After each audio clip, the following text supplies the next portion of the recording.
Hey guys, it's Ray back again with RPEG Electronics. Today I wanted to talk to you guys about karaoke mixer amplifiers, speakers, wiring, and how to hook them up. So today I got two examples of some of the smaller, more household-friendly amplifiers you can buy. This is a Vocal Pro, I think it's like a Sing Mix karaoke amplifier. I'll post a link of this below, okay? This one's pretty nice, tall form factor, very powerful. Okay, I think this is like about 200 watts. Okay, and then this is one of the new ones I found that I'm selling. These are about $100 each as well. And this one supposedly is 2,000 watts, but in reality, you'll probably get like 1,000 watts of power.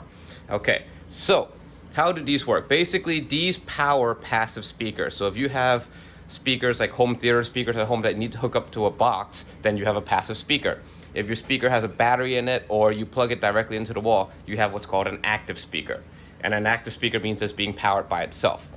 These have mixer functions built in them. So these are not regular receivers or amplifiers or home theaters that you can find at Best Buy. These are dedicated for karaoke. So they have mic inputs, they have echo function, and some of them have reverb function. So that's the main difference. Just because it has a microphone input, like some of the ones you find on Amazon, does not mean that it's going to be good for karaoke, and I'll explain that to you in a second. But first, I'm going to show you how to hook these up to a speaker. This is a vintage B&B dedicated karaoke speaker from Japan that I borrowed from my friend. This is no longer in production, so don't even bother looking for this one. But these are really good. So as you can see here, we have the passive speaker inputs. These are just regular clip-on ones, okay? So I'm going to show you how to hook this up. You're going to need some speaker wire, all right? This is a piece I cut off already. And normally your speaker wire is going to come like this. It's going to come in a roll. It's going to have this cut off end. And you're going to need a wire stripper. These are about $10 on Amazon. I'll put the link below. You're going to put the wire out into the teeth here and just press down. And that's going to strip off the first layer of insulation, the little white shell. We don't need this. Okay, then you got two wires, the red and the black.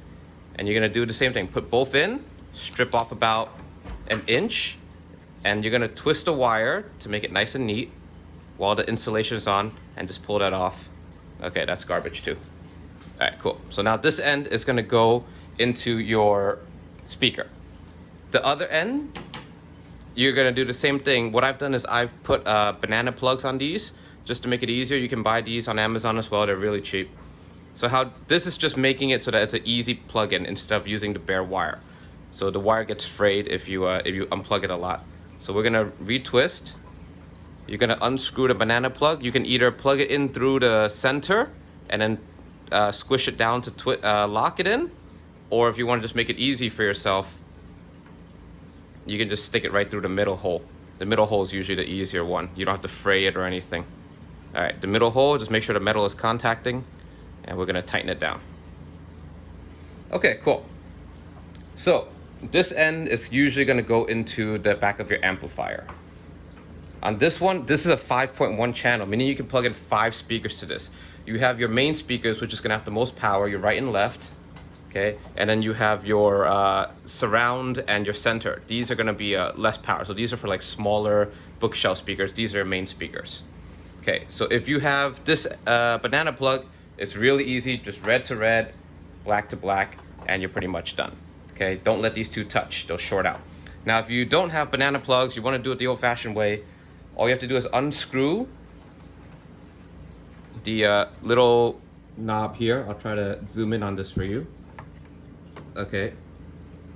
I'm going to zoom back out. And there's a little hole on top. All you have to do is stick the bare wire into the hole.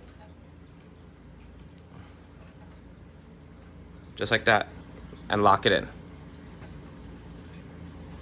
Okay, so there it is. It's just stuck right in there, locked it in. If you don't have banana plugs, this is what you do. But in our case, I want to use the plug because we'll be switching back and forth to show you the different connections. Okay, so you got red to red, black to black, and then the back here, same thing, red to red, black to black. Don't get these mixed up. You're gonna press the little clip. There's a hole, it just locks in. Little clip. There you go. That's it, we're done. All right, let's turn this baby back around. The thing I like about this one over here is this one has Bluetooth. Okay, we can if you're in New York, I can install this for you. Otherwise, you can get them for about $100. Powered on. All right. Now you're gonna have a few sources. So in the back, you'll see here we have the audio input 1, audio input 2, and the record mix out, the mix sound to another amplifier, but we don't need that here. So in this case, I am going to very simply just plug in the microphone first to let you hear it. I have my special RPEG Electronics karaoke receiver. These are digital receivers that work on a frequency not normally allowed in the US. So you get like almost zero interference, which is great. The ones you can find on Amazon for like 50 to $100, they do get a little bit more interference. So this goes right into the mic input. The mic volume adjuster knob is on the left. Okay. Make sure it's turned on.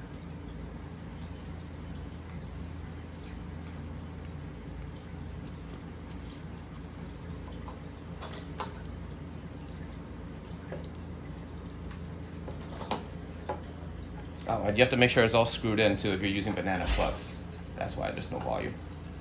Otherwise it doesn't make contact. All right. So here we go. Hello, hello. And there we go. We have mic sound now. So here's the difference between having an amplifier with just a mic input and having a karaoke one, the echo knob. If you get an amplifier from like Amazon that just has a karaoke, has a microphone input but no echo knob, here's what it's gonna sound like. Hi, this is me talking as if I was at a talk show or at an auditorium. Now, when you want to sing karaoke, this is terrible. So you want to add a little bit of echo effect. Hello, hello, hello. Okay, now this is more like a karaoke stage sound. Okay. And then you can adjust the bass and treble here. Don't put your mic too close or you'll get a feedback loop. All right, so that's the basics of how a karaoke amplifier works. This is how you can set it up at home, plug in 2 speakers, and then Bluetooth your sound to the amp, or plug in your karaoke system in the back RCA connector, and you're good to go. So if you get something like this, it's the same concept. On the back of this guy, all right, so we have your mic inputs, we have your audio in. This one supports a subwoofer if you plug in an external subwoofer if you need the bass, and you have a USB in for computer connections on this one. So this is very simple. Once again, we have screw connectors here. You can screw it in, but we're gonna use bananas because they're easier. Okay, plug 1, plug 2. We're gonna have our mic plug into microphone 1, and that's it.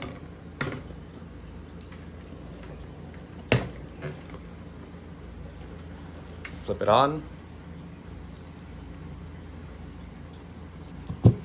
Hello, hello. So on this one, you have a little bit more control. So you have the reverb effect, and I'll explain that. So I'm gonna turn off all the effects right now. Hello, once again, it sounds really flat. Reverb is like the sound stage. So if you're, yeah, I'll just turn it on, you'll see.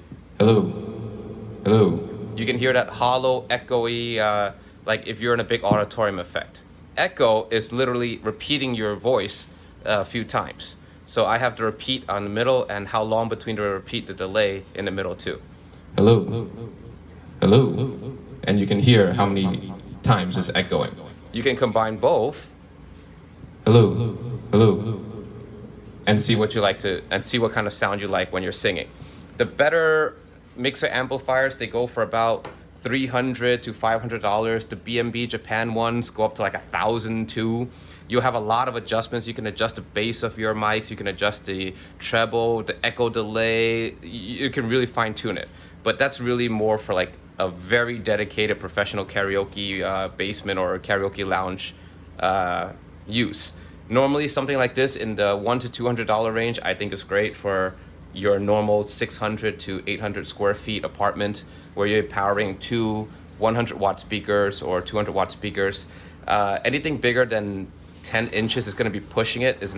These are not going to have the power to drive a speaker that big. You know, you have to set your expectations correctly. You do not expect something for $100 to perform like something for $1,000. And the same thing goes for the speakers. Do not expect a $50 PA speaker that you get on Amazon or eBay or wherever to perform like a $500, $600 BMB speaker. It's just not going to happen, okay? But for the most part, this is how you set up your home karaoke system with a mixer amplifier combo. This will save you a lot of headache. You don't have to have an external mixer. Oops, sorry about that. You don't have to have an external mixer. All you got to do is just plug in your microphone direct. Much easier, okay? So if anybody has any questions about setting these things up, please leave a question in the comments below. Thanks very much, guys.